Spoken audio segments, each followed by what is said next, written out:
ఒక్కసారి శ్యామ్ సుందర్ గారితో కూడా ఒకసారి మాట్లాడదాం. శ్యామ్ గారు ఎలా చూస్తారండి? అంటే వై నాట్ 175 అంటూ వైసీపీ చెప్పింది. ఈరోజు రిజల్ట్స్ చూస్తున్నట్లయితే ఏ మాత్రం సంబంధం లేకుండా కేవలం 14-15 సీట్లలో ఇప్పుడు ఆధిక్యత ప్రదర్శిస్తోంది. ఆల్మోస్ట్ రౌండ్స్ కూడా కంప్లీట్ అయిపోయాయి కాబట్టి అదే రిజల్ట్ కూడా రాబోతోంది. ఎలా చూడాలంటే వైసీపీ ఎక్స్పెక్ట్ చేసింది, వైసీపీ ఊహించుకుంది వేరే.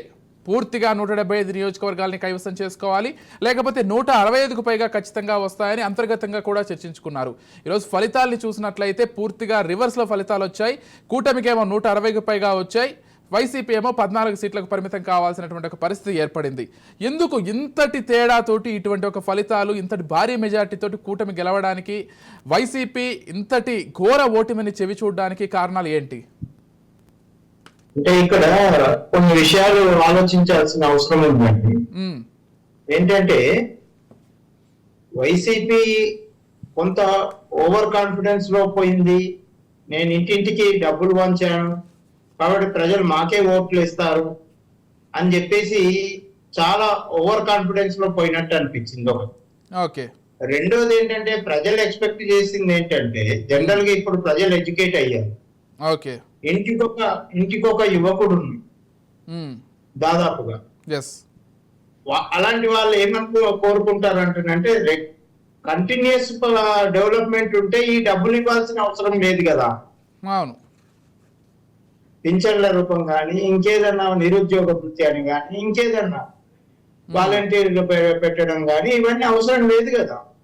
అవును. కాబట్టి ఆ డెవలప్మెంట్ అనేది లేకుండా కేవలం సంక్షేమ పథకాలు, అప్పులు తీసుకొచ్చేసి జేబుల్లో డబ్బులు పెట్టడం అనేది ప్రజలు జీర్ణించుకోలేకపోయినట్టుగా అనిపించింది.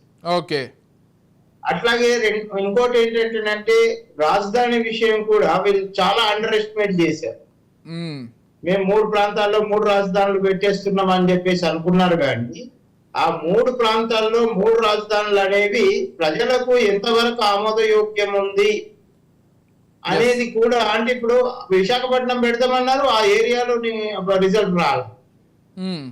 కర్నూలులో పెడతామన్నారు, కర్నూలులో రిజల్ట్ రాలే. రాయలసీమలో రిజల్ట్ రాలేదు. రాష్ట్రంలో ఏ ప్రాంతంలో కూడా వైసీపీకి మెజార్టీ రాలే. ఒక ఏరియాలో వచ్చింది. ఈవెన్ జగన్ గారి జిల్లాలో, సొంత జిల్లాలో, జిల్లాలో కూడా టీడీపీ హవా నడిచింది. ఇంకో విషయం ఏంటంటే జగన్ సొంత నియోజకవర్గంలో గతంలో కంటే 30,000 మెజార్టీ తగ్గినటువంటి పరిస్థితి కూడా చూస్తున్నాం. అదే రెండో అంటే ఇంకోటి ఏంటంటే మళ్ళా రౌడీయిజం ఒకటి. అక్కడ వైసీపీ నాయకులు ఆక్రమణలకు పాల్పడ్డము, ల్యాండ్ భూమి కబ్జాలు చేయడము, తర్వాత దౌర్జన్యాలు చేయడము, అమాయకులైన వాళ్ళపైన కేసులు పెట్టి వేధించడము, ఇలాంటివన్నీ కూడా చాలా వ్యతిరేకత, పబ్లిక్ లో వ్యతిరేకత వచ్చింది. పైకి కనిపించలేదు ఆ వ్యతిరేకత. అది ఎక్స్పెక్ట్ కూడా చేయలేకపోయింది గవర్నమెంట్. దీన్నే సైలెంట్ ఓటింగ్ అంటారేమో బహుశా. ఇంత వ్యతిరేకత ఉన్న విషయము గవర్నమెంట్ గమనించలేకపోయింది. ఎంతసేపు మేము సంక్షేమ పథకాలు ఇచ్చినాము, నవరత్నాలు ఇచ్చినాము అన్నారు. కానీ ఆ నవరత్నాలకు అనుగుణంగా 9 సీట్లే మిగిలినట్టున్నాయి బహుశా ఇప్పుడు ప్రజెంట్ సిచ్యువేషన్ లో వైసీపీకి. సో అంటే నవరత్నాలు ఓకే, సంక్షేమం ఉండాల్సిందే, కానీ రెగ్యులర్ డెవలప్మెంట్ ఎక్కడుంది? అభివృద్ధిని నిర్లక్ష్యం చేశారంట. అభివృద్ధి లేదు అక్కడ, అభివృద్ధి లేదు. ఎంతసేపు ప్రోగ్రామ్స్, నీకు డబ్బులు ఇస్తున్నాం, నీ జేబులో డబ్బులు ఇస్తున్నాం, మీ డబ్బులు ఇస్తున్నాం అంటే అవి ఎవరి డబ్బులు? మా డబ్బులు మాకు ఇస్తూ మాకు పోజులు కొడతారేంది అన్నట్టుగా అయిపోయింది పరిస్థితి. ఇంకొక చర్చ ఏంటంటే సుందర్ గారు,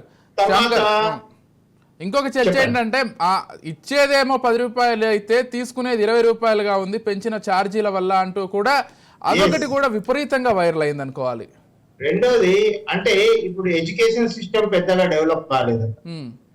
కొత్తగా ఏర్పడిన రాష్ట్రంలో ఒక విజన్ అనేది ఉండాలి.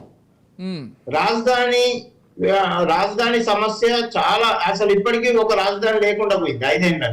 సరే 3 రాజధానులు అన్నారు, అదన్నా సక్సెస్ అయ్యారంటే అది సక్సెస్ కాలేదు. ఎక్కడ రాజధాని నిర్మాణం జరగలేదు. కాబట్టి ఎప్పుడైతే ప్రతిపక్షమైనటువంటి టీడీపీని నువ్వు క్రిటిసైజ్ చేస్తున్నావో, ఆ క్రిటిసైజ్ చేస్తున్నప్పుడు దాని నుంచి నువ్వు దానికి మించి ఏం చేస్తున్నావు అనేది పబ్లిక్ ఆలోచన. ఎంతసేపు నువ్వు టీడీపీని విమర్శించడం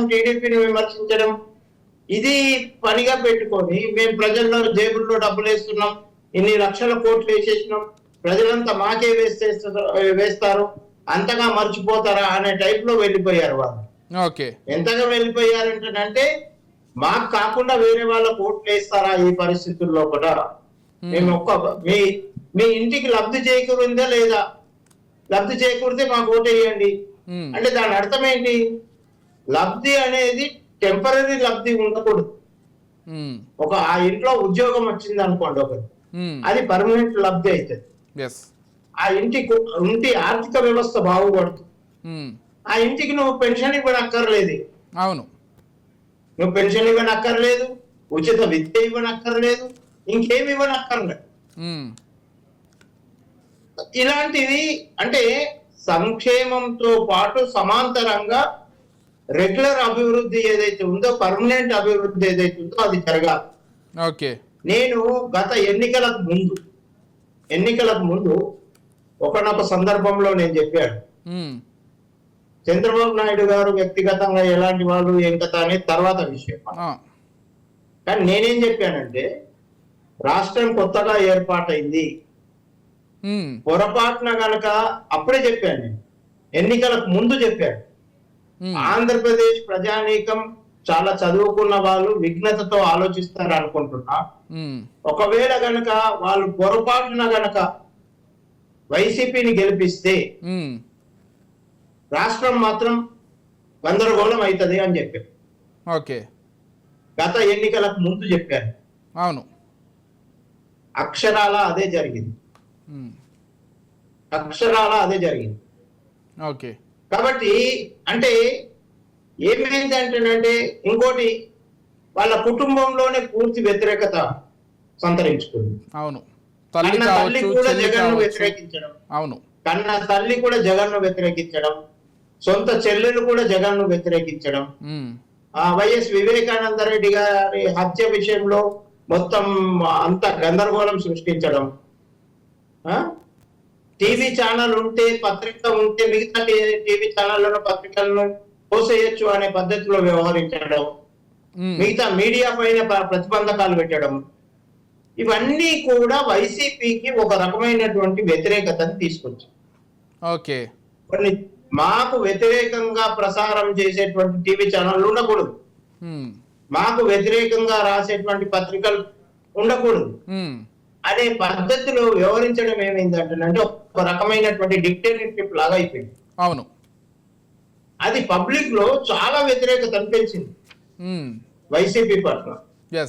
అదే సమయంలో కూడా ల్యాండ్ సంబంధించినటువంటి సమస్య ఏదైతే ఉందో దాన్ని వైసీపీకి వ్యతిరేకంగా ప్రొజెక్ట్ చేయడంలో టీడీపీ మిగతా పార్టీలు ప్రతిపక్షాలు సక్సెస్ అయ్యాయి. అక్కడ బాగా సక్సెస్ అయ్యాయి. ఎందుకంటే పబ్లిక్ లో ఎప్పటికైనా ఎట్లుంటుందంటే పబ్లిక్ సైకాలజీ పాజిటివ్ కంటే నెగిటివ్ తొందరగా రిసీవ్ చేసుకుంటారు.